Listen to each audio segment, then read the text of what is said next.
আজকে আমরা উপস্থিত হয়েছি আদর্শ সমাজ কল্যাণ ফাউন্ডেশনের একটি পুনর্মিলনী অনুষ্ঠানে।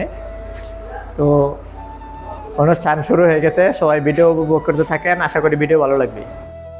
আসসালামু আলাইকুম দর্শক, আপনারা কেমন আছেন? আশা করি সবাই ভালো আছেন। আজকে আমরা চলে এসেছি মধুপুর জাতীয় উদ্যান দোখলা রেঞ্জে।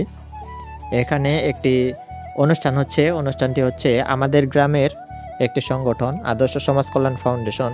তারা একটি নির্বাচন অনুষ্ঠান এবং পুনর্মিলন অনুষ্ঠান করবে, এজন্য এই রুমটি তারা ভাড়া নিয়েছে।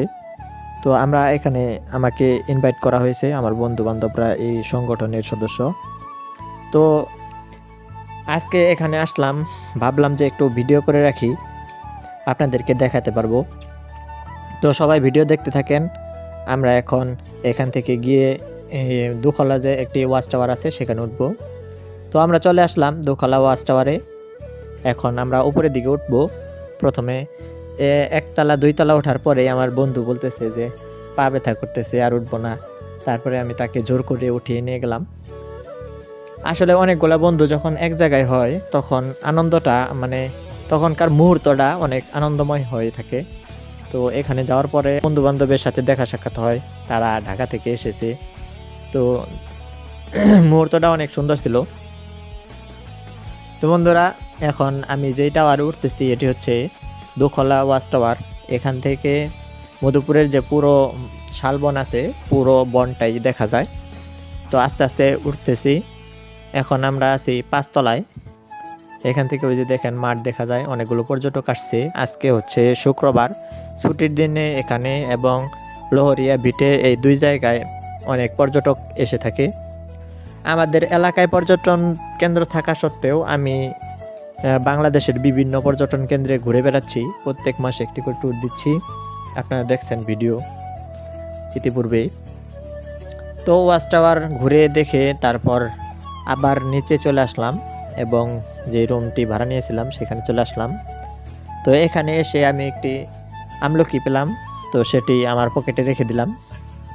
দর্শক, এই যে দেখছেন এই রুমটি বেলুন দিয়ে তারা খুব সুন্দর করে সাজিয়েছে। এখানে একটি ব্যানারটা নিয়েছে এবং অনেকগুলো চেয়ার আছে এখানে। এখানে আমার এক বন্ধু বসে বসে গান বাজাচ্ছে। তো আমি তাকে দৃষ্টি আকর্ষণ করলাম, কিন্তু সে আমাকে খেয়ালই করতেছিল না। তো হঠাৎ করে সে চমকে যায় এবং হাত দিয়ে ইশারা দেয়।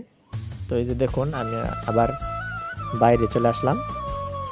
এখানে আরেকজন আমার ভাগিনা, সে এখানে বেলুন লাগাচ্ছে, তার মাথায় ময়লা পড়ছে, আমি সুন্দর করে পরিষ্কার করে দিলাম।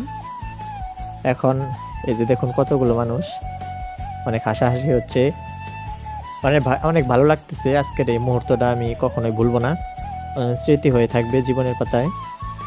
তো এখানে ছবি ওঠার হচ্ছে, সবাই ছবি উঠতেছে। তো আবার চলে আসলাম এখানে মাঠের এখানে, যে দোখলা যে ওয়াচ টাওয়ার আছে, মাঠের এখানে এসে আমরা দুইজন মিলে একটু ঘোরাঘুরি করলাম। অনেকগুলো পর্যটক এসেছে, তারা ফুটবল খেলতেছে, ক্রিকেট বল খেলতেছে। এখানে অনেক দোকান বসে ছুটির দিনে, অনেক আনারস এবং লাঠি পাওয়া যায় এখানে বিক্রি করে, খেলনার দোকানও রয়েছে। তো আপনারা চাইলেও এখানে আসতে পারেন, এখানে এসে একটি রাত ক্যাম্পিং করে থাকতে পারেন, বা এখানে অনেকগুলো রেস্টুরেন্ট বা রুম আছে রেঞ্জ অফিসের আওতায়। তো ওইগুলো ভাড়া নিয়ে আপনারা চাইলে থাকতে পারেন। তো আমরা দুইজন আবার এখানে দেখলাম যে একটা ভ্যানের মধ্যে পেয়ারা ভর্তা বিক্রি করতেছে। তো আমরা দুজনে 10 টাকার 20 টাকার পেয়ারা ভর্তা নিলাম।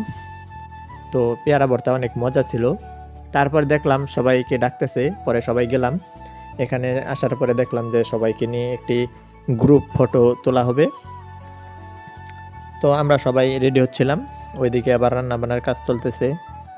তো ভিডিও কেমন লাগলো সবাই কমেন্ট করে জানাবেন, এবং যদি কেউ দোখলা আসতে চান তাহলে আমার সাথে যোগাযোগ করতে পারেন। একদিন আসেন, শালবন দেখে যান, শীতের মৌসুমে অনেক ভালো লাগবে। সবাই ভালো থাকুন, সুস্থ থাকুন এবং পরবর্তী ভিডিওর অপেক্ষা করুন। ধন্যবাদ।